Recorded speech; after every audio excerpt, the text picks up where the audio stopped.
Thank you so much for joining us here on Apple Valley News Now Live at 6. I'm Wendy Redman. Hi, everybody. I'm Austin Reed. It's Monday, February the 2nd. Well, first at 6 tonight, new movement in Olympia over how and where convicted sex offenders can be placed in local neighborhoods.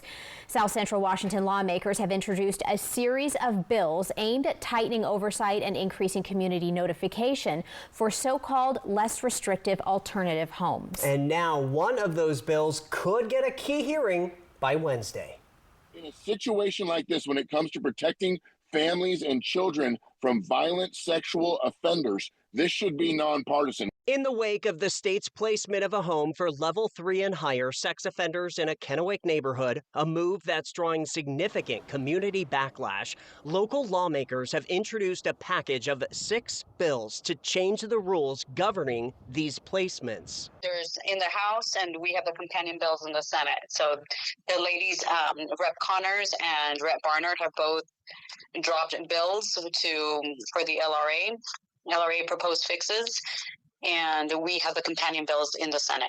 Senator Nikki Torres from District 15 says she actually heard back from the chair of Human Services, Senator Claire Wilson, via email late Monday and told me that Senate Bill 6339, which is the bill that strengthens the state's ability to respond when a person in a LRA placement violates the terms of their supervision, will most likely get a hearing.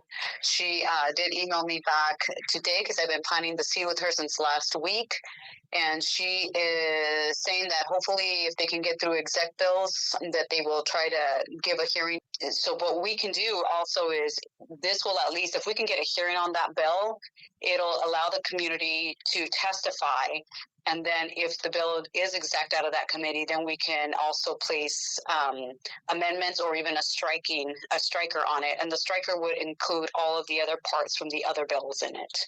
Torres says one of the other new bills, Senate Bill 6334, which would bar LRAs from directly abutting homes with children, also needs to be heard in committee by Wednesday to stay alive this session.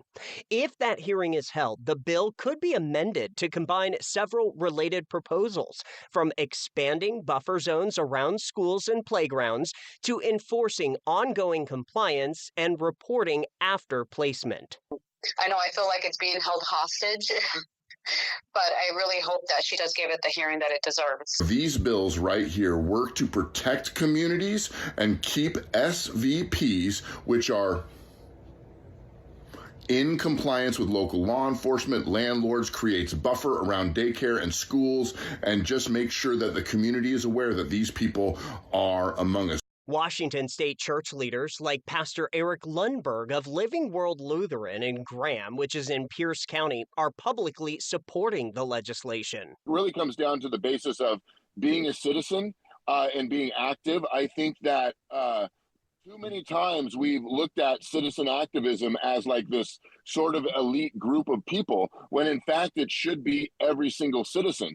Now, I'm a 47-year-old man. I raise 8 children. I'm a pastor. So I'm not like interested in being like, YouTube famous or anything. It's just like I looked at it and I was like, how can I make an impact in my community? How can I get the word out? Over the weekend on Facebook, Lundberg framing it as a matter of community safety and accountability. That's what makes me so concerned, that what happens if we don't get the right amount of attention? So from Torres to Senator Banky and other local lawmakers, the clock is ticking, but there is hope. If this bill moves forward and progresses out of committee, then we can slap on a striker to include portions of the other bills in it. And within the hour, I did hear back from Senator Wilson, and she confirmed her conversation with Torres today and said in part, quote, "Because most of the bills were filed just days before the deadline, I'm trying to waive the rules to get at least one heard this week," end quote.